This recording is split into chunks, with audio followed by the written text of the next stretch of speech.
कैबल्य साहित्य संसद ओडिशा पक्षर अनुष्ठित होती 50तम राज्यस्तरीय जलवायु परिवर्तन साहित्य प्रतिबिंब 2024 Cuttack saint Xavier public school Gatiroutpatna अनुष्ठित कार्यक्रम में बहु वरिष्ठ व्यक्तिविशेष को ओडिया ज्ञान विज्ञान सारस्वत प्रतिभा पुरस्कार प्रदान कर अवसर में बहु छात्र छात्री साहित्यिक गाल्पिक सांबादिक प्रमुख उपस्थित रही जलवायु परिवर्तन उपरे पाठिका माने कविता और गल्प पाठ करते। आमर आभिमुख्य हूँ जलवायु परिवर्तन यह हूँ प्रथम ओडिया भाषा साहित्यर गोटे साहित्य कार्यक्रम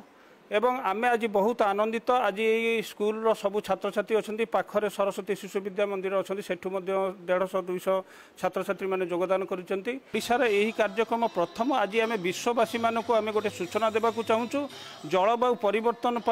जदि आम वर्तमान ठार सजग होगा ताल आमर जो परिवेश जो बिगिड़ी जाऊँगी केतबेले अधिक वर्षा होची अधिक खरा होची अधिक शीत होची एवं केतबेले महाबात्या आम देखीचे 1999 मसीह यह हूँ जलवायु परिवर्तन प्रभाव। भारत गोटे कृषि प्रधान देश और यही देश में जितेबाला कृषि को प्रभावित कला जलवायु आम समस्ते सचेतन अच्छु एवं कविता मध्यम साहित्य पुस्तक जदि जलवायु परिवर्तन को आम ग्रहण करवा ताले निश्चिंत भाव समस्ते सजग होगा एवं आगामी दिन में जलवायु परिवर्तन आम वार्ताव हो पार